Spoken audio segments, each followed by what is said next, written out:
Welcome to the Feeding Our Young podcast. Have you ever heard the phrase, nurses eat their young? Feeding Our Young is more than a podcast. It's a movement. It's a desire to see new nurses of all ages be supported and uplifted, and it starts with me, it starts with you. So join host Eric Miller. He is a registered nurse of nearly 20 years, an adjunct clinical instructor, and today's honored guest, me, Margie Cooke, and be ready to have your life uplifted so you can, in turn, uplift others.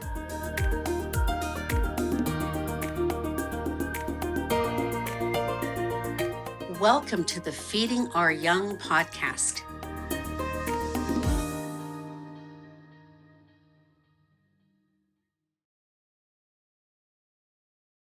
Hello and welcome to this episode of the Feeding Our Young podcast. It might be a little too early to declare this, but today I am declaring victory. Victory over what, you might say? It's not really victory over what, but I am hoping that at the time that these words are being heard by you and by other people, and by one person in particular named Bethany Seamers, then we will have hopefully pulled the wool over this wonderful woman's eyes. Who is Bethany? I'm glad you asked. A former honored guest named Maya Seamers. You can go back and see her episode. She is the daughter of one Bethany, both of which, Bethany is a nurse that I've worked with for many, many, many years, in the back in the peds world, now over in labor and delivery, mom, baby. And so we've known each other for quite some time, and she is one of our most ardent supporters. Thank you, Bethany, for that. That being said, today's honored guest reached out to me and said, Eric, I want to be on your podcast, and there's only one condition. Do not tell Bethany.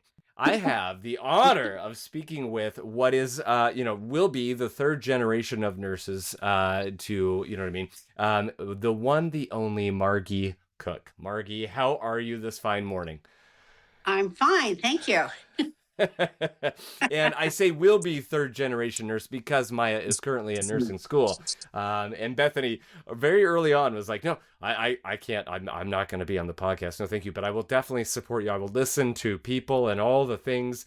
And so I hope that right now she is just like, cannot believe that you and I pulled the wool over her eyes. Right, Margie? I sure hope so. So far, so good. We've done well. We've done well so far. Neither of us have flubbed it up. But sadly, Margie's episode, we're recording right now, Monday, June 1st. Her episode will release 1 month from today, July 1st. So we still have 30 days to keep the secret, and I think we can do it, right? Yes. I think of the two of us, I'm the one more likely to screw it up. So I will just keep a nice little button on my lips. And Bethany, hopefully if you're hearing this now, you will know that we have succeeded, and we are awfully proud of ourselves. So without further ado, enough about Bethany, enough about Maya. This episode is about the one, the only, the legendary Margie. Margie, go ahead and introduce yourself to us. Let's start with nursing school. So it's pretty well established you're a nurse. Go ahead and tell us, what nursing schools have you attended, and where did you get your degrees from? Okay. Hi, Eric. It took me 8 colleges to finally say I have my master's in nursing, but it started off when I was 17. I became a CNA in high school, and that was at West Valley Occupational Center. And then from there, I went to UCLA, and then I married quite young at 19, and we in turn went to the Northwest. So in the Northwest, we lived in some very remote areas. And at 20, I became an LPN at Yakima Valley College.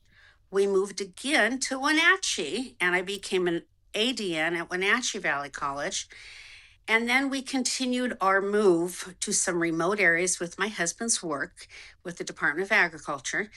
And then eventually I got my bachelor's degree in 1984, and then I got my master's in 1991 in leadership and advanced care from Whitworth College. So that was my course of education right there. Oh my goodness. And I know this question will have some overlap to it because you've already insinuated that you came from somewhere, moved somewhere else, etc., etc. But where are you from? So you can answer this however you wish. Where's home for you? Okay, I was born and raised in Los Angeles, California. And then I moved. I met my husband and I moved at 19 to the Northwest. So I currently call my home for 46 years St. Mary's, Idaho.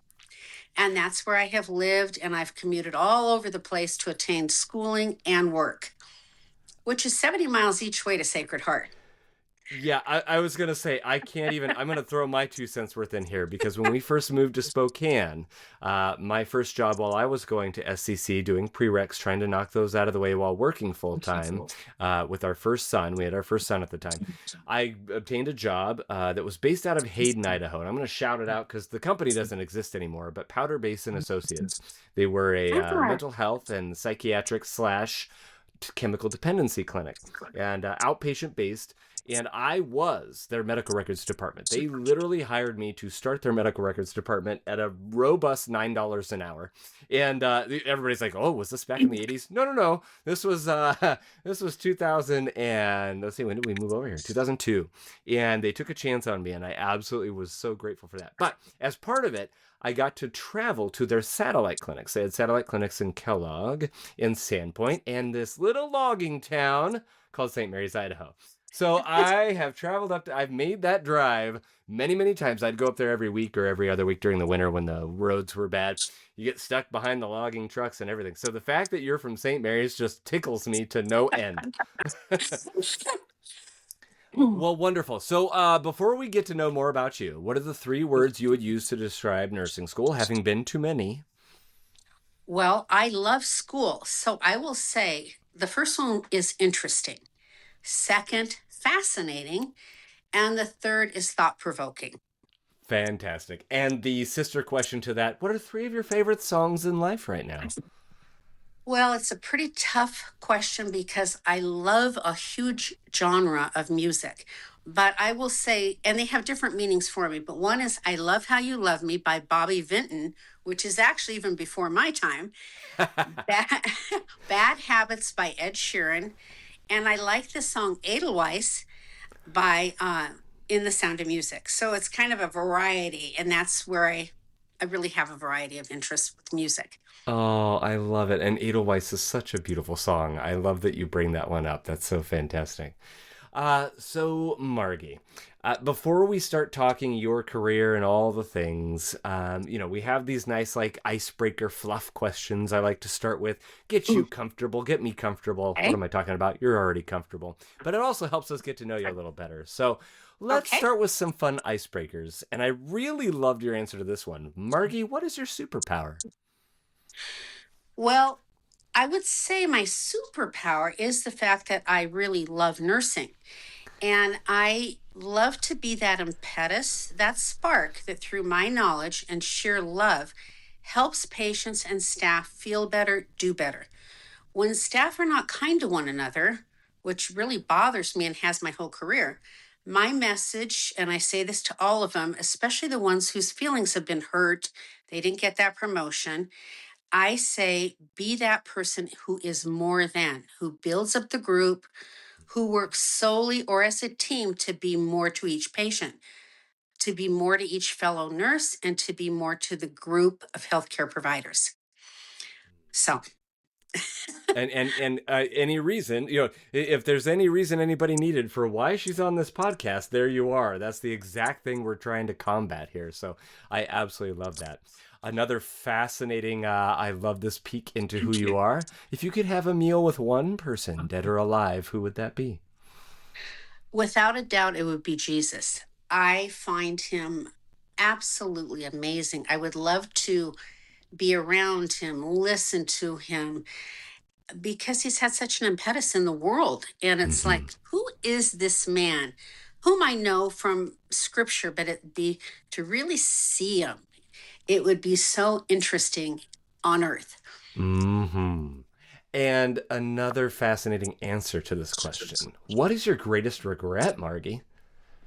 Okay, now regrets is a strong word, and I try to make choices so I am not regretting the consequences. Hmm. And luckily, I kind of learned that early on. Don't screw up because you're going to have consequences to it.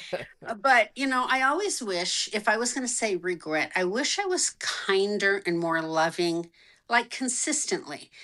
Um, there's no single moment that I would want to relive. I can't think of any.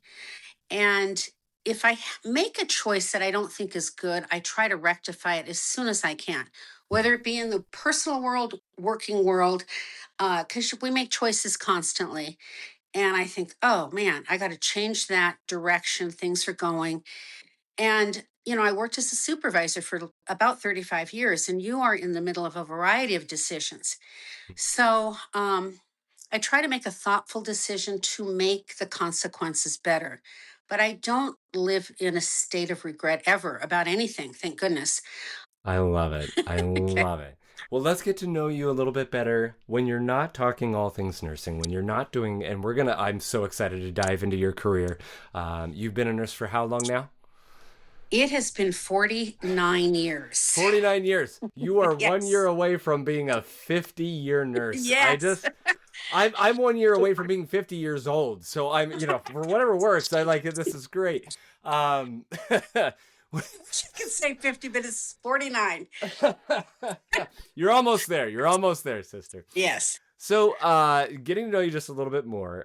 Yeah, when you're not doing all things nursing, talking all things nursing, and we're not saying she is a retired nurse. No, no, no. She's still active. So, when you're not doing the nursing things, what are your hobbies? What are your interests? What takes up your free time?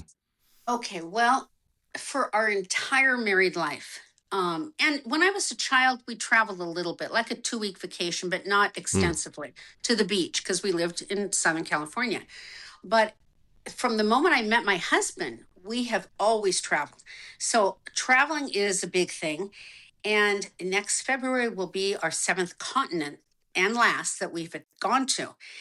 And consequently, I really love international nursing. I enjoy different cultures and I like to see what I can do in other worlds besides the world of the United States. And we have been to about 50 countries so far. Well, I can't even wrap my mind around that. Now, the other thing I do love to do, which I've kind of rekindled, when I was in nursing school, I had to take an elective. So I live kind of at a pivotal point where I'm commuting forever. And I commuted to Moscow for an upper division elective, and Mhm. that was weaving. So I took a whole year of beginning and advanced. The instructor was the head of the Weaving Guild and extremely knowledgeable. So I just was in hog heaven and loved it and really embraced it. But when I got done, I thought, I don't have time for this because I have 4 children. There is a commute factor. There's still, I was going to college. And so I kind of put in the back of my mind. And then I have been playing Mahjong, which I love. That's kind of a new hobby. And at it, a friend of mine who's a weaver was sitting next to me. We started to shoot the bull about weaving, and then lo and behold, she had a loom for sale. So I got the loom, and she got me back into it. We spent a couple weeks together, and I feel so excited about that hobby. So that's my latest hobby. Incredible. It parallels my love of cross stitching because as a child, Ah, I learned how to cross stitch from my mom, and then I didn't touch it for years until our first son died. And I decided I wanted to do this portrait of him for my wife. And that kicked off the love again. And you know what I mean? I've been doing it since. yes. And so, my goodness. And I have to ask, I would be remiss if I didn't. 7 continents. Where does Antarctica fit in that, or is that the last one? And why did you That go is to the Antarctica? last. Okay, Well, what are you okay. going to do down there? Well, that will be the last, and that is next year. So it'll be in 2027. We want to have it as part of our bucket list, but we will go to South America and go to Chile, Argentina, and then take a cruise around Antarctica, see the penguins, see the different marine life. And so the fact that we haven't been there is one of those things we want to do. I don't know how much time on the continent you get. You do get, you walk on it, and they have you geared up for the cold weather. Yeah. They provide the gear on the boat. So I'm just super excited about it. It's still, an adventure to behold, but I do like animal life. So we'll be seeing penguins and dolphins and whales and all of that, which is right up my alley. I enjoy all that. So that's why that's the seventh. All the other ones we have gone to. I just I'm dumbstruck, which it takes quite a bit to make happen. When to render me speechless, as everyone knows, is a little bit of a difficult chore. Congratulations, but no, Thanks. for me, like that's hearing that, and this is why I like. Let me back up just a little behind the scenes on the podcast situation here, everybody, and that is, you know what I mean, like. There are some episodes where I feel it. I feel like, oh my gosh, we're talking just about the person, what you love, your life experience, etc. And I can feel in the back of my mind those that would go, okay, let's get to the good stuff. Let's get to the nursing. Let's get to the. But this is the good stuff also. And this is why I do this, because part of the joy in learning, you know what I mean, your passion in nursing and all that is these things that inform your passion about nursing and what makes Margie Margie, what makes her tick, and other people that have come before her and the people that'll come after her. So for those who are like maybe skipping through the first half of episodes because they want to get to the nursing part, I won't blame you. Sounds great. But I'd recommend you don't, because we get to find these little fun anecdotes. Like, I've not talked to anybody who's been to Antarctica yet, and yet the only tie I have to that, my uncle met his wife in Antarctica. He's from Oh, Spokane, wow. she's from Arizona or Colorado, and they had met in Antarctica, fell in love, got married, and been happily married for, I don't know, 20 plus, however many years. And so it's just amazing to me that there is this seventh continent on which life exists, and we can't Yes. forget about. So speaking of family, talking about my uncle, all the things of that. I mean, Margie, it's I anyone who knows your daughter, knows you, knows your grandchildren, knows your family, knows that you like this. Your family's just incredible, and that's the other reason why I was so excited when you reached out and said, "Hey, I want to be on." I'm like, yes, please. You don't have to convince me. So with that, please tell us all you want to tell us about your wonderful, amazing family. Well, I guess it would start off with the grandparents. They came from Ireland, either regular grandparent or great. So I knew that they were from there, but I did one of those DNA type things, and Mm-hmm. it turned out I was 100% Irish. What I thought 100%. So that was always kind of an amazing thing to me. I have a husband, and his name is Larry for 51 years, and he's been a great partner, support, love through all my schooling, work. We built a business together, which is a Christmas tree and landscape business, and raised a family. My parents, both loving and nurturing, no matter what career I chose, did not try to gear me in any direction with my schooling. My grandmother, who I only had one grandmother because my mother had me at 38, Hmm. and so all the other grandparents were not alive. And then my one that was alive, she was 75 when I was born. So Hmm. this woman was born in 1882, and she held off marrying for 8 years. She married at 35, and she dated my grandfather for 8 years. She had two children, and then my grandfather died. So we Hmm. called her Gram. She got on a train from Indiana and headed to Southern California, where she designed and built a home. And she worked until she was 71 in the insurance field. We have four children, we have 15 grandchildren, and I virtually knew no one that was a nurse. I Our family had lots of friends, but I did not know anybody personally. My sister had a friend that was a nurse, but as far as personal encounter, nobody. I had cousins back east that were nurses, but we only saw them a couple times in my lifetime because they lived 3,000 miles away. So that was that history there. And then in turn, we have our children. And the fourth one will be getting married soon. And, the grandkids have been actually a delight. They've all been super kids. 11 of the 15 are girls, four are boys. And That I adore wow. the boys. Oh, the, Yes. the the princes of the bunch and definitely outnumbered. Yes. Oh, well, there's two different jumping points I can take off here. So the question I want to ask you that dovetails right off this discussion of family is who is your hero? I would have to say she's no longer alive, but it was my mother. Hmm. She was a very inclusive person and very smart and fun. So those aspects about her, I just love. She loved me no matter what. It wasn't whatever career I chose, she would have been happy no, as long as I was happy. Hmm. That's really where she came from. And so I had a great time with her. She came up to visit us since we moved quite a distance from her pretty frequently. My father died when I was about 28. Hmm. And I was fond of my father, of course, but my mother was alive longer while I was alive. So I really got to know her even more. She was in Southern California then her entire Yes. life at that point? Yeah. At that point, she was 5 years old when she moved there with her mom. Yeah. And and then she lived there her entire life, thought it was the best place in the world to live. So Oh, so then the second dovetail question was just that. You're one of the first people I've talked to that have grew up in Southern California, right? Very populous area, and now has lived 4.5+ decades in a super small rural town. So, what do yes. you love most about your compare and contrast, and what do you love most about your hometowns? I will say I have lived in smaller places than St. Mary's. So I left Malo, Washington because of my husband's work, which was a one horse town with a Hmm. store. And then we lived in Republic where the reception on the radio was very murky and there were not that many services. So when we moved to St. Mary's, I thought, oh, there's a pool.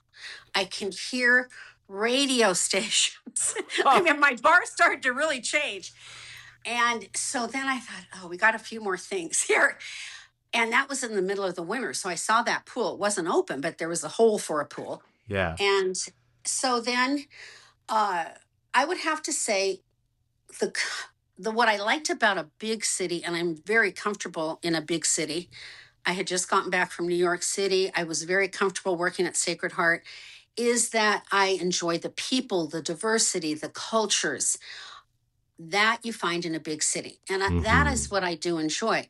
What I love about our little hometown, everybody knows one another. So you can have, and I just was one to a celebration of life where I almost was thinking maybe 50 would show up, 350 plus. There are fundraisers. Somebody has cancer, their house Mm, is burned in a fire. Our little town will generate 50 to $100,000 with a fundraiser, which for a small town, I think that's just astronomical. And absolutely. they support you. We have a new restaurant in town. We all build up the restaurant. I was there last night with a nurse friend, and I'm telling them how wonderful it is. And I'm thinking, this is just like St. Mary's. We build each other up because that is our nice new restaurant in town. Yeah. So, and we had for 40 years a Christmas tree business. The town was amazing how they come out here. We had a Christmas shop, and I just loved it all. So there is that charm. And the other thing about our small town, which I really love, and for every place we travel, we come home and say, there's no place like home. It is absolutely beautiful here. We live on a farm. We have elk in our yard frequently. You can get on a four-wheeler and go to Montana. We kayak down the St. Joe.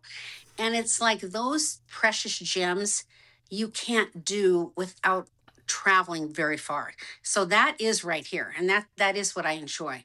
And you meet some of your dearest friends here, Yeah. and so you know everything about one another, the good, the bad, and the ugly. And you really want to keep your nose clean. Because if you don't, it will go, it'll be exaggerated, but you got the consequences of behavior that might not be, Hmm. so there can be the dark side, but people get over it. Like Yeah. the one I was saying about the celebration of life. He wasn't the most. He was kind of a wild guy, and everybody did not care. They all loved him. They all came. He died young, and it was like there's nobody like him. So people Hmm. embrace that, and it is really cool with the small town feel that way. I was I going to know say, it everybody. sounds. Oh, sorry. Go ahead. I can go into the grocery store and seriously know somebody down every aisle. But I also can go into that same grocery store and sometimes not know people because it's becoming a destination spot because of the beauty around here. People are Yeah. camping and boating and that kind of thing. Yeah. Oh, it sounds to me like it's very, very high on community. You know what I mean? Like the community is Yes. such a thing. Oh, that just part of me, I think I would love to live in a small town. You know what I mean? But having not grown up in a small town, that was one of those things. My wife and I flirted with it. My capstone experience before I got my ADN, I went up and served at Colville at Mount Carmel, Oh, okay. and because I knew I wanted to go into peds oncology at that point, and Right. so I just wanted to taste. I wanted to see what is rural, and my grandma lived up there at the time, so I got to stay at her house, got to do that, and it was amazing. And my wife is like, "Don't you get any ideas? We're not moving to a small town." All right, babe. All right, I got it. Well, then the last jumping off point from what you said before, you know what I mean? You said you have nobody in your family that was necessarily, you didn't really know any nurses or anything like that. So that begs the natural question. And yes, we are finally getting into the major topic of why this podcast exists. So, Margie, why nursing? Well, I remember when I was 9 years old, my father, an ambulance came to the house and they took him out. He had chest pain. And he said to me, Margie, do good in school. Well, that was like God spoke because he went out of the house on a gurney. And I thought, oh boy, I better start answering questions. I better start doing like extending myself more in the school world. So I started to up my game at school and that really carried on. So then come high school years, I really have an interest in so many things. Everything sounds fascinating. To be a Mm-hmm. pilot would be interesting. I mean, literally everything to me, if you have that kind of personality, sounded good.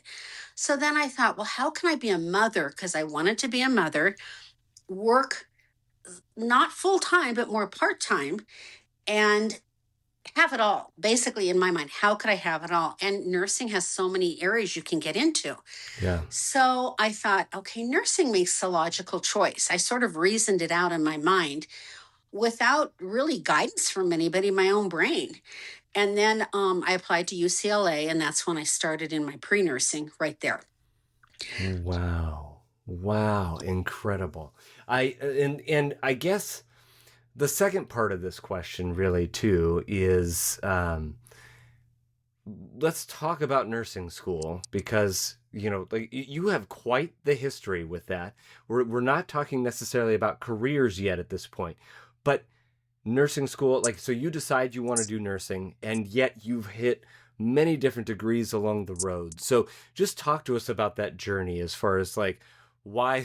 I mean, apparently you must have loved it somewhat because you kept going back for more. So talk to us Yes. about nursing school. Well, so I got pregnant so easily. I had 3 kids by the time I was 22. So it really took, and then we lived in small places. So it took a Mm-hmm. certain amount of resilience to keep doing it, keep doing it. But all in all, so there were 8 colleges, but 5 nursing programs. Yeah. And I felt like, when I lived in these small towns, I didn't entirely know people. So I had that time when the kids were sleeping and I'd put them to bed in the evening and then I'd study hard. And so I feel like to really do well in nursing school, you have to put the time in. You can think you can get away with not putting the time in, but I had to put time and effort for me in particular. And I feel like sometimes when people are not happy with nursing schools and they have a grudge against somebody, they didn't necessarily put the time in. Hmm. And so they didn't get the grade they wanted because it was really their fault on some level. Now, there are exceptions to that. But so I felt like I really had to study hard to get the grades I wanted. And then consequently, I didn't have a grudge against anybody. I knew I got what I Hmm. deserved. And I actually liked my teachers in all those different places.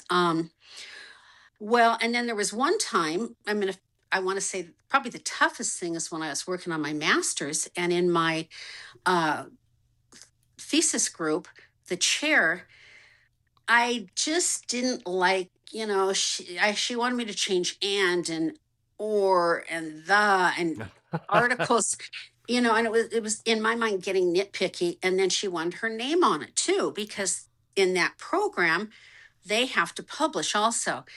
And so it all kind of rubbed me in an unusual way. So I thought this isn't working out. I'm not feeling good about it, especially when it seemed nitpicky. The meat of the matter I'd already done. Mhm. So I ended up getting the dean of the program to be my chair. And people said, "Oh, Margie, she's very ethereal. She's very, this is years ago. She's not even there now." And Yeah. I thought, I'm going to give it a shot. I loved her. I absolutely Oh. loved her. And we worked so good together, and she offered such good advice. And I thought, it made me realize that if something's not going well, you got to make a change. Like in this case, it was with the thesis chair, or you've got to study harder to get better grades, or maybe you've got to change the program if you just feel like you're at wit's end in the program you're at. But I never changed a program based on grades or not liking somebody. It was our moving that changed everything. So in that regard, I was really glad how that ended with that thesis, and all of that. We were a good fit. And what a like I it's don't judge a book by its cover, right? Like you're talking about all these people going, man, I don't, you're not gonna like this person, da da da, and they're trying to give you this preconceived notion about this woman who you're like, no, I'm gonna give this a go, and it turns out to be one of the most amazing experiences, right? Oh, she was great. Yeah. Oh, Amazing. incredible. So, Margie, I'm looking at the time, and I know we've spent the bulk of this particular episode talking about your history, talking about your family, talking about your life. And what I would love to do, if you're all right with it, is we're going to pivot. We're going to turn you into what we like to call a two-parter around these parts, which means that we'll just dive into a second episode here where we begin to, I'll ask you a couple more fluff questions, but mostly I want to focus on your career. I want to focus on your passions and why it is that you wanted to come on this podcast. So is that all right with you? Can we make you a two-parter? Sounds great. All right. At the risk of alienating some of my audience, we're going to turn this just like an LP. We're going to go, this is the end of side A. You're going to want to flip over to side B, which will drop in, let's see, Thursday, Friday, Saturday, 3 days from now. And also, I don't know, this is kind of fun too. Bethany, I'm doing this for you. Now you got to wait 3 days to hear your mom some more. So it's double the pleasure, double the fun. And so join us on part 2 of the Margie Cooke Experience on Saturday.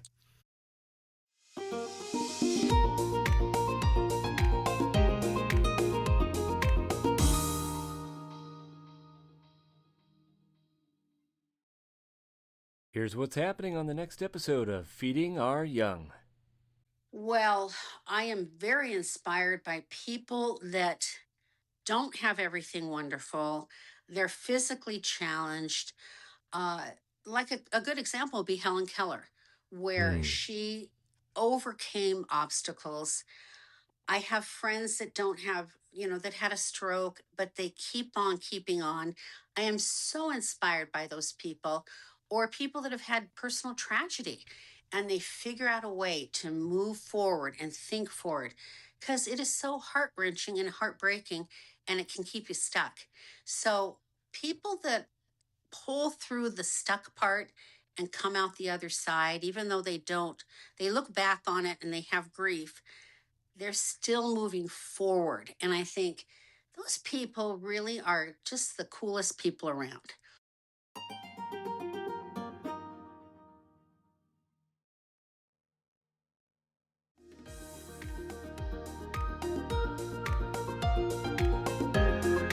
Did you like today's episode of Feeding Our Young?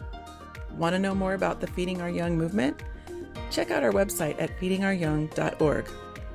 Would you like to be featured on a future episode? Maybe have Eric bring his unique brand of encouragement to your nursing students or nurses? Please text us at 509-666-5636 or email us at info@feedingouryoung.org. We're so excited to have you return to hear our next honored guest. Be sure to follow us on YouTube, Instagram, Facebook, and TikTok at Feeding Our Young LLC. Again, that's username Feeding Our Young LLC. Until next time, be encouraged and go find someone to encourage today.